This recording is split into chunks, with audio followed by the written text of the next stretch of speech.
Whoa!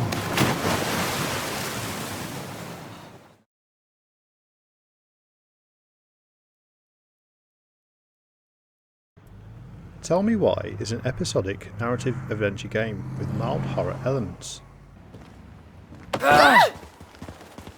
and was developed by Dontnod Entertainment with a release in 2020.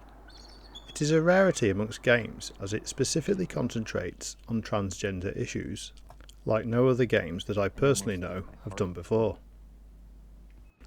While it may hold a special meaning to individuals who are undergoing or have undergone a gender transitioning, it is the high quality storytelling and excellent character building that will make this a game that is definitely worth anybody's time. The game begins with a cutscene recalling a very traumatic event from the past of the two siblings who are central to the game's plot, Tyler and Allison. And throughout the game you begin to uncover their relationship with their long deceased mother, Mary Ann, as well as the other members of the family and the community, hoping to discover why events unfolded as they did 10 years earlier when they were last together. In this game, we'll learn that Allison hates teddies, calendars in 2005 only went as far as March,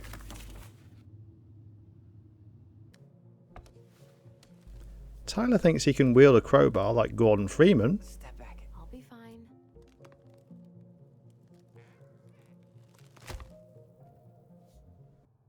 and Allison prefers sleeping al fresco. Although I'm not quite sure having a bed outside works though.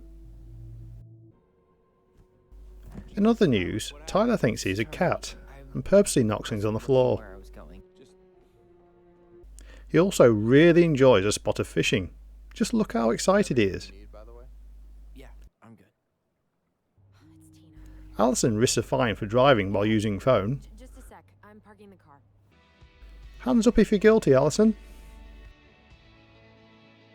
Now would be a good And she also dispenses potentially life-changing health advice. 12. Okay, I'll be serious now. You're actually serious. I am a very serious man, Tyler.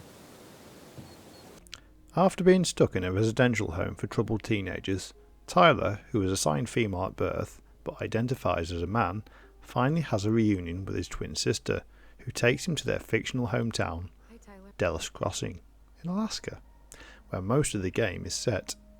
It is also the place of their mother's demise, with Tyler particularly troubled by what he assumes is his mother's lack of acceptance of him. Tell Me Why hops between the years 2015 and 2005, with its own unique storytelling method which involves Tyler and Allison being able to hear each other's voice in their heads, as well as being able to recall memories together. These appear as faint, almost ghostly visions within the current scene, allowing you to walk around them as they play out. So they dug. Another method the game uses to convey current events in the game is through picture book stories, particularly at key moments, like the start of a chapter. In addition to this, a lot of puzzles will have you looking up information from a storybook called The Book of Goblins that was created when Tyler and Allison were kids. It's an interesting touch, but occasionally a little awkward having to decipher the connections between events in the stories and reality, especially when you might have to read through multiple pages to get all the information you need.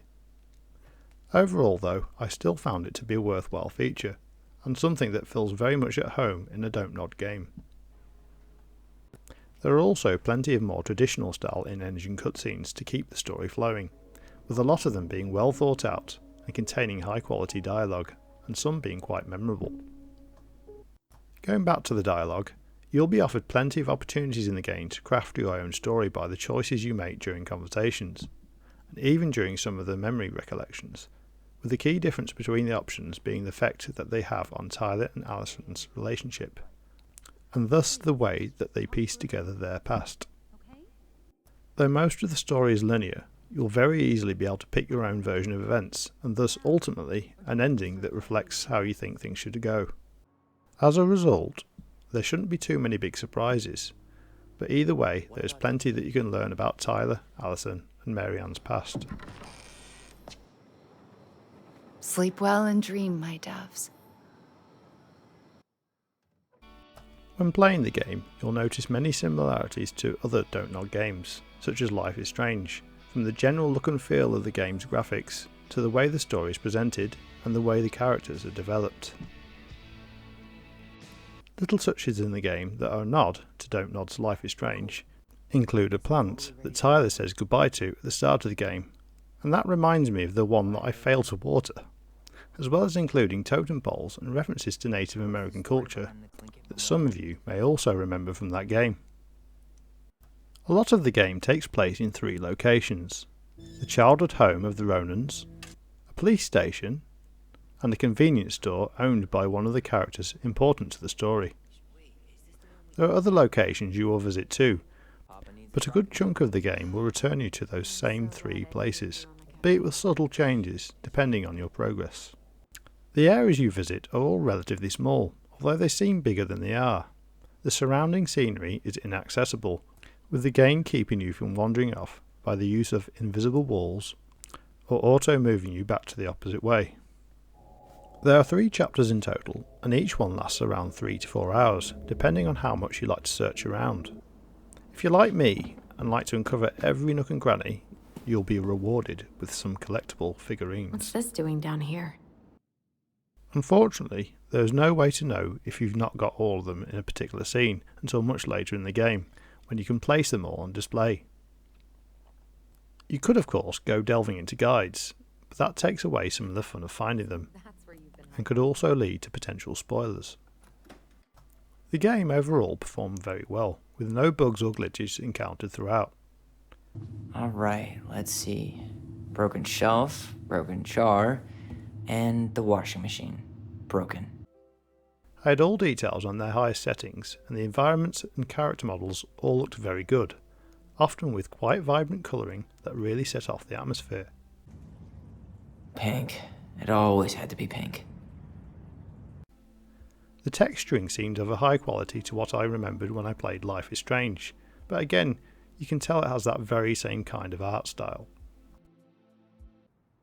The audio in the game was also excellent quality, with well recorded dialogue and the use of licensed music in key scenes.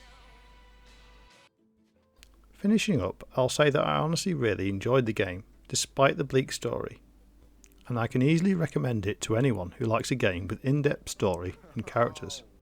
Considering the subject matter at the heart of the story, Dontnod have handled it rather well in my opinion, portraying genuine issues of transgender people. And if you can approach this game with the same maturity, you'll hopefully reach the end of the game feeling both satisfied and a bit wiser. Thank you for watching.